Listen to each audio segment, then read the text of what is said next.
biggest question since the beginning of time that most people ask is, what is life all about? And why are we here? Some of us go in search of answers, while others sit back and just let it happen.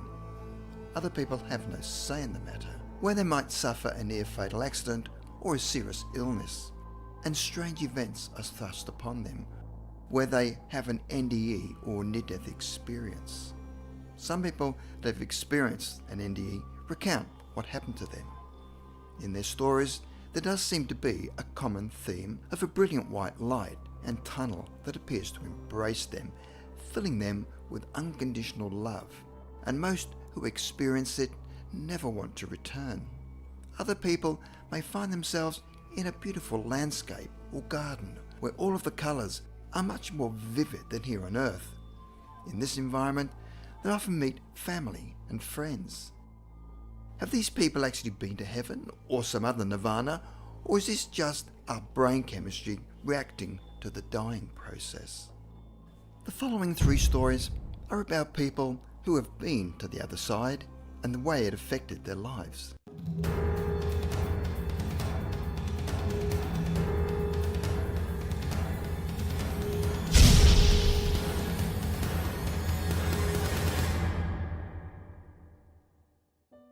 Number 3, Bryce Bond. Bond found that both adults and children occasionally report being greeted on the other side by animals, especially their old pets that have previously died, as well as deceased relatives. Several years before his death, Bryce Bond, a famous New York City media personality turned parapsychologist, told the story of what happened to him when he collapsed after a violent allergic reaction to pine nuts and was rushed to hospital. He remembered suddenly passing through a long tunnel towards a brilliant light. He then heard a bark, and racing towards him is a dog he once had, a black poodle named Peppy. When he sees him, he feels an emotional floodgate open. Tears filled his eyes as the dog jumps into his arms and licks his face. As he is holding him, he feels so real as he remembered him when he was alive. He could smell him, feel him, hear his breathing, and sense his great joy at being with him again. He puts his dog on the ground and then steps forward to embrace his stepfather. He then hears a very strong voice in his conscience. "Not yet," it says. Bryce screams, "Why?" Then this inner voice says, "What have you learned, and whom have you helped?" He was dumbfounded. The voice seems to be from without as well as within. Everything stops for a moment. He had to think of what was asked of him. He had to review what he had actually learned and who he had helped. Still feeling the presence of his dog around him, he pondered those 2 questions. Then he hears more barking and sees other dogs that he once owned. Bryce stands there for what seems to be an eternity and feels that he wants to embrace and be absorbed and merge into this wonderful reality. He wanted to stay. The sensation of not wanting to return to his old life is overwhelming. Bryce was then greeted by all of his relatives who had passed on before him. He experienced these loved ones as somewhat younger in form and face than when he had last seen them. They were healthier and happier. Then it was time to leave, where he remembered racing backwards through the same tunnel he had entered and being revived in time to witness a hypodermic needle being plunged into his arm. He heard a voice say, "Welcome back." He never asked who said that, nor did he care. He was told by the doctor that he had been dead for over 10 minutes. Number 2, Robert Monroe. Robert Monroe was the pioneer in the investigation of out-of-body experiences, or OBEs, and he wrote 3 books entitled Journeys Out of the Body, Far Journeys, and Ultimate Journey. Monroe had a large number of extensive out-of-body experiences into the astral realm, an out-of-body state unbound by time or death. In 1958, when Monroe was in his early 40s, he was listening to a relaxation tape and later started to experience strange physical feelings, leading to severe cramping across his diaphragm. Believing he had some illness, he visited the doctor, who said there was nothing wrong with him. Then his body took on other unusual effects, where he lay down and found that when he dangled his hand over the side of his bed, it could go through the floorboards. Believing he was now suffering from some mental illness terrified him, and again he sought the help of specialists who said there was nothing wrong with him. He eventually got used to this strange condition and decided to experiment further, and after a few years he found he could control these strange happenings, where he was able to leave his body. On one occasion, while out of his body, he ended up in a park with flowers, trees and grass, all carefully tended. There were benches along the paths, and there were hundreds of men and women strolling by or sitting on benches. Some were calm, while others were apprehensive, and many had a dazed or shocked look of disorientation. They appeared uncertain, unknowing of what to do or what was to happen next. Munro realised it was a meeting place where newly arrived people who had recently died waited for friends or relatives. From this park or meeting place, each newcomer would then be escorted to the next stage where he or she belonged. Was this place what people called heaven, or a staging post on the way to heaven, or wherever they are meant to go next? On another occasion, his family doctor, Richard Gordon, whom he had known for many years, passed away, so Munro proceeded to contact him in the afterlife. Using his normal process to leave his body, he called out, "I want to see Dr. Gordon." After a moment, he started to move rapidly upwards, and suddenly everything was a blur of motion, and then he felt an arm under his left elbow. Somebody was assisting him to get there. After what seemed an endless journey, he found himself standing in a large room. Then the hand guided him to an open doorway, where a male voice spoke into his left ear, "Wait here and the doctor will see you shortly." He could see a group of men in the room, listening to a young man, about 22, with thick blonde hair, who was talking excitedly and gesturing. After waiting a long period of time, Munro started to become impatient when the young man suddenly stopped and looked at him intently for a few seconds, and then went back to talking to the other men. He was starting to feel uncomfortable and decided to return to his body. He was frustrated at not meeting the doctor and decided to try again the following week. He again requested to meet Dr. Gordon, when a voice replied, "You have already met him." It suddenly occurred to him that the young man he had met whilst out of his body must have been Dr. Gordon. But how could that be? Dr. Gordon was an elderly man. Munro then visited Dr. Gordon's widow and asked to see photos of him when he was a young man. The old photos of him were identical to the young man that he'd met in spirit. The question is, where had the doctor gone when he died, and why was he now a young man? He appears to have created an identical reality of his earth life in the afterlife. But now, in his prime as a young man, was this his new reality, or just another stage along the way to either reincarnation, or would he move along to another level?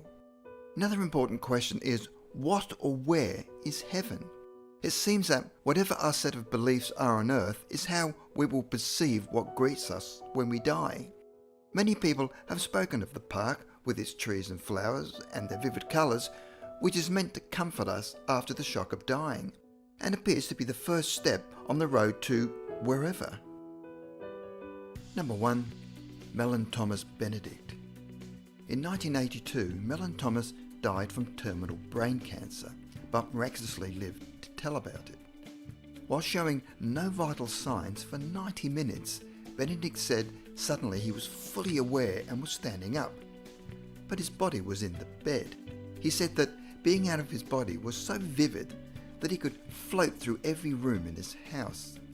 There was a light shining and he turned toward the light. The light was very similar to what many other people have described in their near-death experiences. It was so magnificent and you could feel it. It was alluring. You wanted to go to it like you would want to go to your mother or father's arms. He began to move toward the light. He said he knew intuitively that if he went to the light, he would be dead. As he was moving towards the light, he hesitated and said, "Please wait a minute. I want to think about this. I would like to talk to you before I go any further." To his surprise, the entire experience halted at that point. He found he was in control of his near-death experience. He then had some conversations with the light. The light kept changing into different figures: Jesus, Buddha, Krishna, mandalas, and other images and signs. He asked the light, "What is this all about?" The light said that your beliefs shaped the kind of feedback you are getting. If you were a Buddhist or Catholic or fundamentalist, you would get a feedback loop of your own beliefs. As the light revealed itself to him, he became aware that what he was really seeing was his higher self. We all have a higher self. We are directly connected to the source. So the light was showing him the highest self. Benedict said that because he was not committed to any particular religion, that is what was being fed back to him during his life after death experience. He then said that he really wanted to know what the universe was about. Then the light turned into the most beautiful thing that he'd ever seen: a mandala of human souls on this planet. He saw in this magnificent mandala how beautiful we all are in our essence. The human soul, the human matrix that we all make together is absolutely fantastic. It had suddenly changed his opinion of human beings. In that instant, he said, "Oh God, I did not know how beautiful we are," and was astonished to find that there was no evil in any soul. He asked, "How can this be?" The answer was that no soul was inherently evil. The terrible things that happen to people might make them do evil things, but their souls were not evil. The light said that what all people seek, what sustains them, is love. What distorts people is lack of love. Benedict then entered into another realm, more profound than the last, and became aware of something more, much more. It was an enormous stream of light, vast and full, deep in the heart of life. He asked what it was. The light responded, "This is the river of life. Drink of this manna water to your heart's content." So he took one big drink and then another. He felt ecstatic. Then the light knew all about him, everything, past, present and future. Then asked to see the rest of the universe, beyond our solar system, beyond all human illusion. The light then told him to go with the stream. He did, and was carried through the light at the end of the tunnel. He felt and heard a series of very soft sonic booms. Suddenly, he seemed to be rushing away from the planet on this stream of life. He saw the Earth fly away. The solar system in all its splendour whizzed by and disappeared. At faster than light speed, he flew through the centre of the galaxy, absorbing vast knowledge as he went. He learned that this galaxy and all of the universe is bursting with many different varieties of life. He saw many worlds. He learned that we're not alone in the universe. At this point of his near-death experience, he found himself in a profound stillness, beyond all silence. He could see and perceived forever, beyond infinity. He was in the void. As he rode this stream of consciousness through the centre of the galaxy, the stream was expanding in awesome fractal waves of energy. The superclusters of galaxies flew by. But then he realised that as the stream was expanding, his own consciousness was also expanding to take in everything in the universe. All creation passed him by. It was an unimaginable wonder. He was in pre-creation, before the Big Bang, and had crossed over the beginning of time.